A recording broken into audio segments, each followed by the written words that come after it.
মেঘলা দিন হচ্ছে এমন একটা দিন যে দিনে কাজকর্ম কোনো কিছুই করতে ভালো লাগে না, শুধু শুয়ে বসে দিন কাটাতে মনে চায়। আজকে তেমনই একটা দিন, তাই ছেলেকে সঙ্গে করে শুয়েছিলাম। বিকেলও হয়ে আসছে, আলসেমিতে কিছুই ভালো লাগতেছিল না। এমন সময় আশেপাশের ভাতিজিগুলা, যেগুলার আমি পিচ্চি বলে ডাকি, ওইগুলা এসে ডাকাডাকি করতেছে, বলতেছে চাচি আম্মা এবার এখনো আম মাখা খাওয়াওনি। আমি বললাম আমার এখন ভালো লাগতেছে না, আমি এখন ঘুমাবো, তোমরা চলে যাও, কালকে বানিয়ে দেব।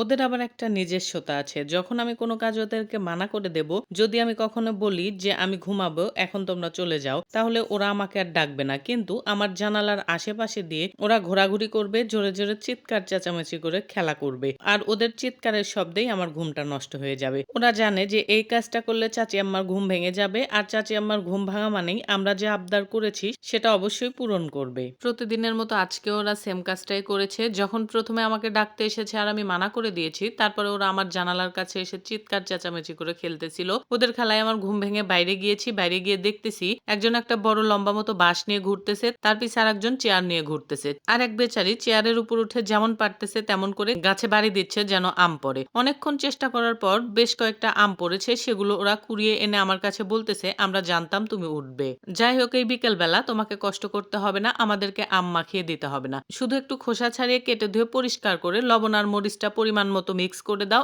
আমরা সেই লবণ মরিচ দিয়ে খেয়ে নেব। আজকে আর মাখাতে হবে না, অন্য একদিন দুপুরবেলা এসে মাখা খাবো। বললাম বাহ, খুব ভালো একটা বুদ্ধি বের করেছো, তাহলে এখন আর বেশি প্যারা লাগবে না, অল্পের মধ্যেই হয়ে যাবে। ওরা বলতেছে আরো প্যারা কমিয়ে দিচ্ছি, আমরা বাড়ির ভেতর থেকে সব জিনিসপত্র এনে দেব, তুমি শুধু বসে বসে কাটাকাটির কাজটা করবে। যেমন কথা তেমন কাজ, ওরা ওদের কথা রেখেছে। ওরা বাড়ির ভেতর থেকে সব জিনিসপত্র বয়ে বাইরে এনে দিয়েছে এবং সবকিছু গোছগাছ করে দিয়েছে। আমি শুধু বসে বসে কেটে কুটে রেডি করে দিচ্ছিলাম। দেওয়ার পরে লবণ আর মরিচটা মিক্স করে দিয়েছি, ওরা ওভাবেই খেয়ে নিচ্ছিল আর খুবই খুশি হয়ে গিয়েছে। এই পিচ্চিগুলো আমার কাছে যে কোনো বায়না ধরলে বা আবদার করলে আমি সেই আবদার পূরণ করি। ওদের কথাগুলো পূরণ করার একটাই কারণ, সেটা হচ্ছে ওরা আমার ছেলেকে খুবই ভালোবাসে, আর আমি যদি ওদের কোনো কিছু বলি যে এই কাজটা করে দাও, তাহলে ওরা যে কোনো অবস্থাতেই থাকুক না কেন সে কাজটা করে দিবে। মোট কথা ওরা আমাকে খুবই মান্য করে চলে এবং আমার ছেলেকে পর্যাপ্ত ভালোবাসে। এই যে তিনজন দেখতেছেন, এদের একজনের নাম মারিয়াম, অন্যজনের নাম জান্নাতি এবং আরেকজনের নাম হচ্ছে সিনহা। এই তিনজনের মধ্যে মারিয়ামকে আমার ছেলে সবচেয়ে বেশি ভালোবাসে, আর মারিয়ামও আমার ছেলেকে সবচেয়ে বেশি ভালোবাসে।